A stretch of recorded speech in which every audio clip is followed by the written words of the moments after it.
اعوذ باللہ من الشیطان الرجیم بسم اللہ الرحمن الرحیم۔ پناہ مانگتا ہوں اللہ کی شیطان مردود سے۔ شروع اللہ کے نام سے جو رحمان و رحیم ہے۔ قسم ہے تارے کی جبکہ وہ غروب ہوا، تمہارا رفیق نہ بھٹکا ہے نہ بہکا ہے۔ وہ اپنی خواہش نفس سے نہیں بولتا، یہ تو ایک وحی ہے جو اس پر نازل کی جاتی ہے۔ اسے زبردست قوت والے نے تعلیم دی ہے جو بڑا صاحب حکمت ہے۔ وہ سامنے آ کھڑا ہوا جبکہ وہ بالائی افق پر تھا، پھر قریب آیا اور اوپر معلق ہو گیا، یہاں تک کہ 2 کمانوں کے برابر یا اس سے کچھ کم فاصلہ رہ گیا۔ تب اس نے اللہ کے بندے کو وحی پہنچائی جو وحی بھی اسے پہنچانی تھی۔ نظر نے جو کچھ دیکھا، دل نے اس میں جھوٹ نہ ملایا۔ اب کیا تم اس چیز پر اس سے جھگڑتے ہو جسے وہ آنکھوں سے دیکھتا ہے؟ اور ایک مرتبہ پھر اس نے سدرۃ المنتہا کے پاس اس کو دیکھا جہاں پاس ہی جنت الماوا ہے۔ اس وقت سدرہ پر چھا رہا تھا جو کچھ کے چھا رہا تھا۔ نگاہ نہ چندھیائی نہ حد سے متجاوز ہوئی اور اس نے اپنے رب کی بڑی بڑی نشانیاں دیکھیں۔ اب ذرا بتاؤ، تم نے کبھی اس لات اور اس عزا اور تیسری ایک اور دیوی منات کی حقیقت پر کچھ غور بھی کیا؟ کیا بیٹے تمہارے لیے ہیں اور بیٹیاں خدا کے لیے؟ یہ تو بڑی دھاندلی کی تقسیم ہوئی۔ دراصل یہ کچھ نہیں ہیں مگر بس چند نام جو تم نے اور تمہارے باپ دادا نے رکھ لیے ہیں۔ اللہ نے ان کے لیے کوئی سند نازل نہیں کی۔ حقیقت یہ ہے کہ لوگ محض وہم و گمان کی پیروی کر رہے ہیں اور خواہشات نفس کے مرید بنے ہوئے ہیں، حالانکہ ان کے رب کی طرف سے ان کے پاس ہدایت آ چکی ہے۔ کیا انسان جو کچھ چاہے اس کے لیے وہی حق ہے؟ دنیا اور آخرت کا مالک تو اللہ ہی ہے۔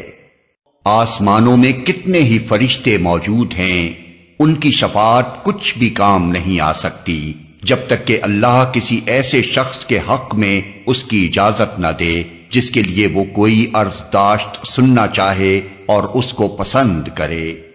مگر جو لوگ آخرت کو نہیں مانتے وہ فرشتوں کو دیویوں کے ناموں سے موسوم کرتے ہیں، حالانکہ اس معاملے کا کوئی علم انہیں حاصل نہیں ہے۔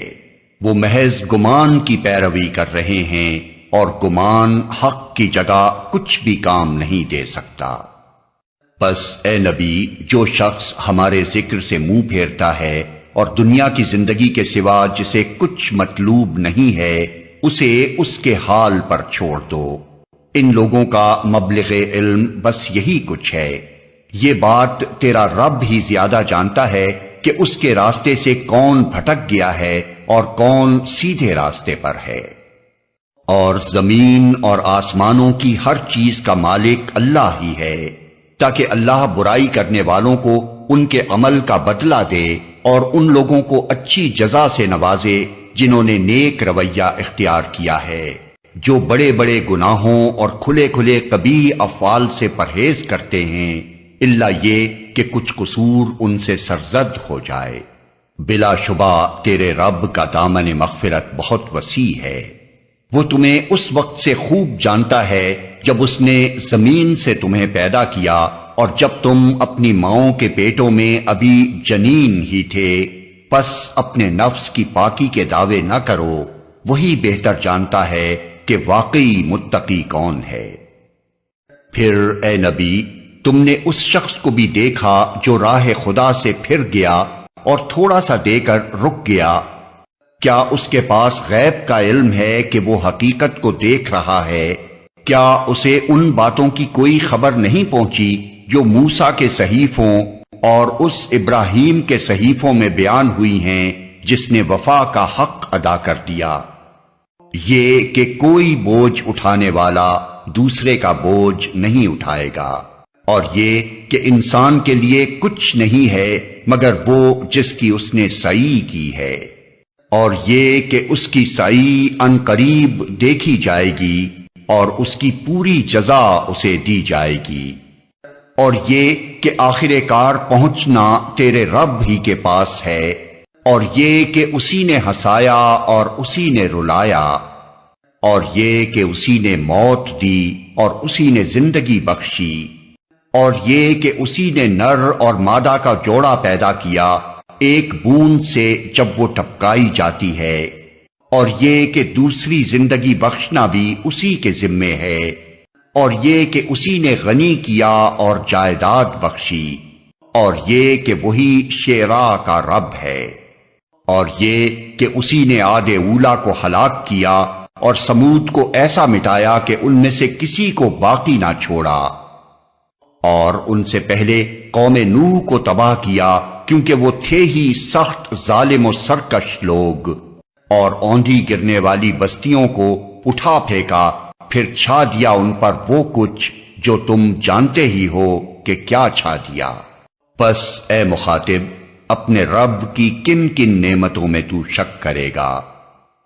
یہ ایک تنبیہ ہے پہلے آئی ہوئی تنبیہات میں سے، آنے والی گھڑی قریب آ لگی ہے، اللہ کے سوا کوئی اس کو ہٹانے والا نہیں۔